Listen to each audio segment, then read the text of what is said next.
धर्मवीर आनंद दिघे यांच्या ज्येष्ठ भगिनी अरुणाताई गडकरी यांची मुख्यमंत्री एकनाथ शिंदे यांनी ठाण्यातील कौशल्य हॉस्पिटलमध्ये जाऊन भेट घेतली आहे।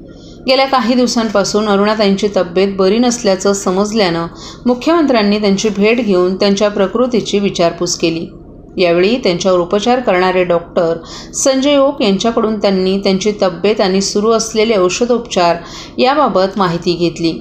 तसंच अरुणाताईंवर शक्य ते सारे उपचार करावेत आणि त्या लवकरात लवकर पूर्ण बऱ्या होतील यासाठी प्रयत्न करावेत अशी विनंतीही मुख्यमंत्र्यांनी डॉक्टरांना केली। जाओ, मैं आ रहा हूँ। अरे वो ठीक है ना, दाबू नको। हाँ पहुँचता हूँ। साहेब, दिघे साहेबांच्या भगिनी यांची तब्येत सिरियस असल्यामुळे आपण या ठिकाणी भेटलेले आहात। त्यांना इकडनं त्यांना शिफ्ट केलेलं आहे। नेमका सध्या प्रकृती कशी आहे आणि डॉक्टरांचं काय मत आहे? ते आनंद दिघे साहेबांच्या भगिनी अरुणा गडकरी यांना पॅरालिटिक अटॅक आला आहे आणि त्यांना मी पाहायला आलो आणि नंतर डॉक्टरांशी चर्चा केल्यानंतर ज्युपिटरमध्ये शिफ्ट करण्याचा निर्णय घेतला आहे आणि त्याप्रमाणे त्यांची प्रकृती स्टेबल आहे आणि जे पुढचे जे काही उपचार आहेत ते ज्युपिटरमध्ये करण्याचा निर्णय घेतला आहे। त्यामुळे मला वाटतं आता त्यांच्या प्रकृतीमध्ये चांगला हे होईल, इम्प्रूव्हमेंट होईल आणि जे ट्रीटमेंट करायची आहे ती ज्युपिटरमध्ये केली जाईल। साहेब, गेले दीड तास झाला या विषयावरती आपण डॉक्टरांशी चर्चा केली। डॉक्टरांचं काय मत आहे? नाही, मीटिंग झाली डॉक्टरांच्या बरोबर आणि ठरलं की बाबा आपण ज्युपिटरमध्ये शिफ्ट करू। तिथे सगळ्या इक्विपमेंट, सगळ्या ट्रीटमेंट्स, या सगळ्या MRI असेल, मग तिथे सगळं इन हाऊस आहे। त्यामुळे आपल्याला ट्रीटमेंटसाठी ते ज़्यादा बरं पडेल आणि त्यासाठी निर्णय घेतला आपण शिफ्टिंगचा। सर, पुण्याचं प्रकरण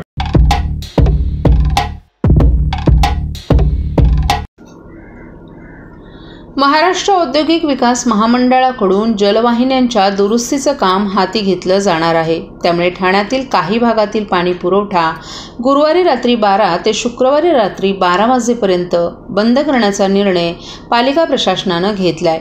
MIDCच्या पाणीपुरवठा योजनेअंतर्गत काटाई नाका ते शिळटाकी येथे जलवाहिनी दुरुस्तीचं काम हाती घेण्यात आलं आहे।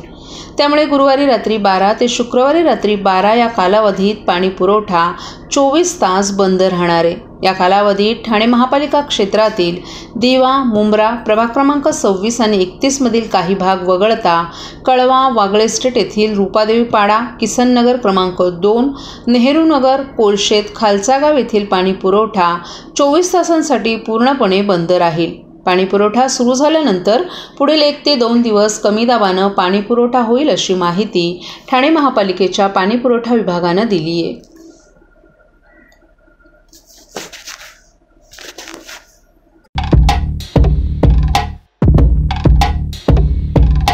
सर्व नागरिकांना आवाहन करण्यात येत आहे की सध्या डासांमार्फत पसरणाऱ्या डेंग्यू या आजाराचा प्रसार रोखण्यासाठी प्रत्येकाने पुढीलप्रमाणे कार्यवाही करावी।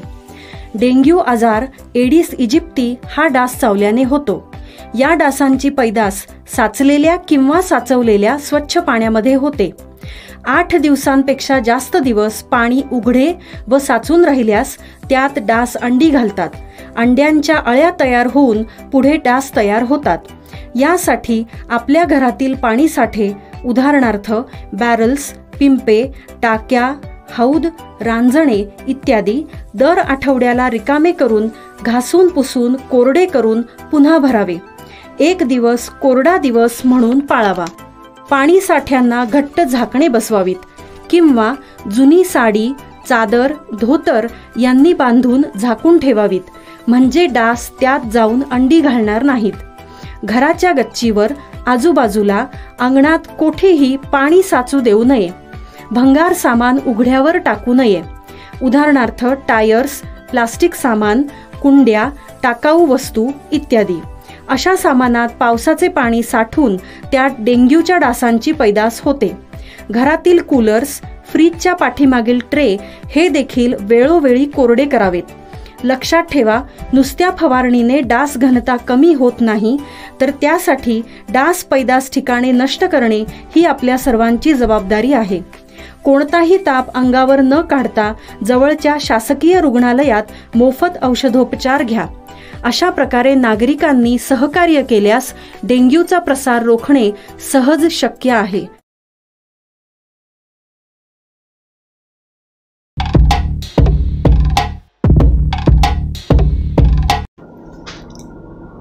नुकत्याच पार पडलेल्या लोकसभा निवडणुकीत अनेक मतदारांची नावं वगळण्यात आल्याचं मतदानाच्या दिवशी उघड झाल्यानंतर प्रशासनाविरोधात सर्व स्तरातून टीकेची झूड उठत आहे. या पार्श्वभूमीवर ठाण्याचे आमदार संजय केळकर यांच्या पुढाकाराने नवमतदार नोंदणी तसंच मतदार ओळखपत्र दुरुस्ती मोहीम सुरू करण्यात आली आहे. यासाठी 02225333850 या क्रमांकावर संपर्क करण्याचं आवाहन त्यांनी केलं आहे. लोकसभा निवडणुकीसाठी पार पडलेल्या मतदानात निवडणूक यंत्रणेचा ढिसाळ कारभार समोर आला होता. मतदार यादीतून नावं वगळण्यात आल्यानं अनेक जुन्या जाणत्या मतदारांना मतदानापासून वंचित राहावं लागलं. ही बाब गंभीरतेनं घेत आमदार संजय केळकर यांच्या पुढाकारानं सचिन शिणगारे यांनी मतदार नोंदणी आणि दुरुस्ती मोहीम सुरू केली आहे.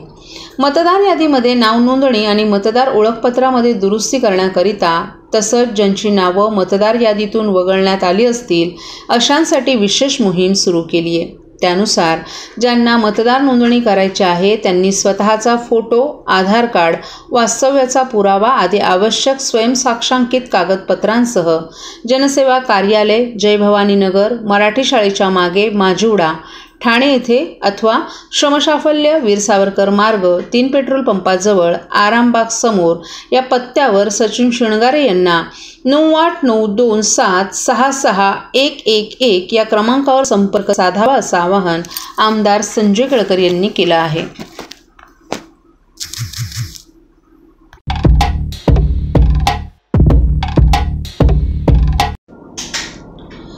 गृहनिर्माण संस्थांच्या पुनर्विकासात विविध समस्या आणि अडचणींबाबत चर्चा तसंच मार्गदर्शन करण्यासाठी 7 ते 9 जून या कालावधीत ठाण्यातील कोकणीपाडा उपवन तलाव येथील मैदानात भव्य वातानुकूलित मंडपात गृहनिर्माण संस्थांचं महाअधिवेशन आणि प्रदर्शन आयोजित करण्यात आलं आहे.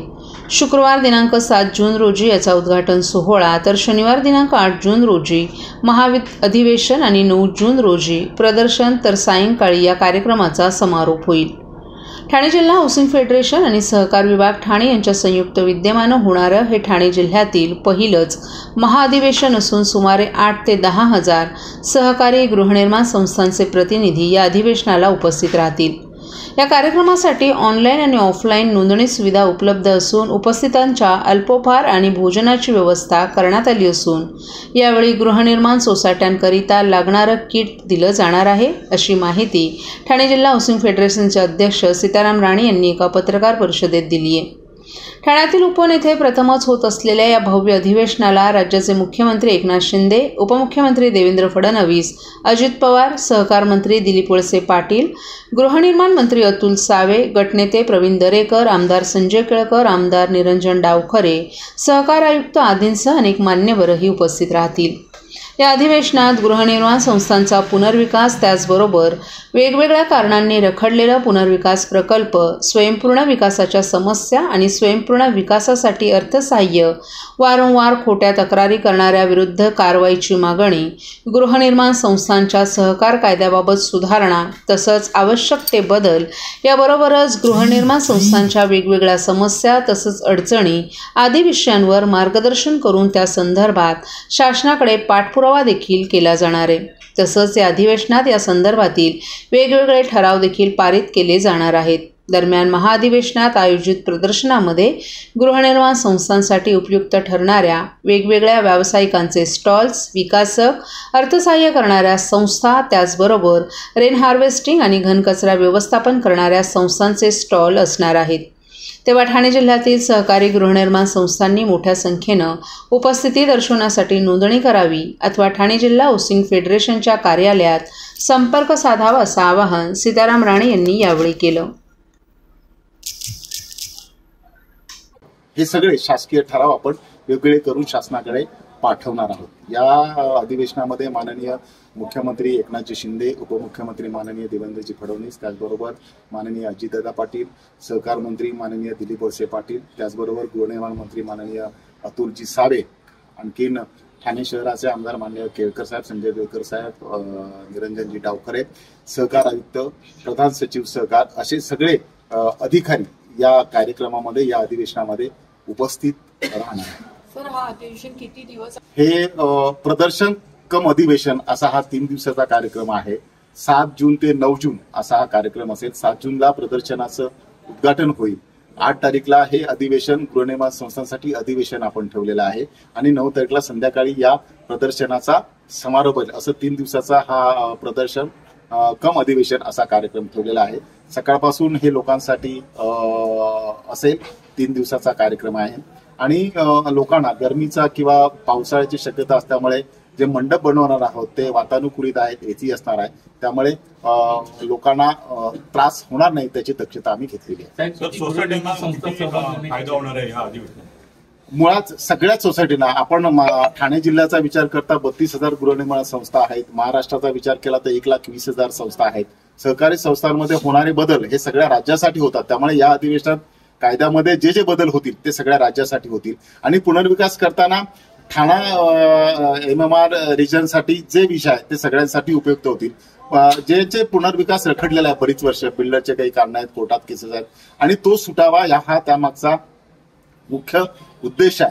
8 ते 10,000 गृहनिर्माण संस्था याच्यामध्ये सहभागी होतील अशी अपेक्षा आहे आणि त्या प्रकारे आपण प्रयत्न करतोय आणि तुमच्या माध्यमातून आपण विनंती करतोय की यासाठी आपण लिंक बनवलेली आहे. त्या लिंकवर गृहनिर्माण संस्थांच्या सभासदांनी, पदाधिकारी नोंदणी करावी आणि त्यांना याविषयी काही अडचण असेल तर आमच्या हाऊसिंग फेडरेशनची ठाण्यात असेल, डोंबिवली असेल, मीरा भाईंदर असेल, बदलापूर असेल, या ठिकाणी आमची कार्यालय आहेत, त्या ठिकाणी संपर्क साधावा.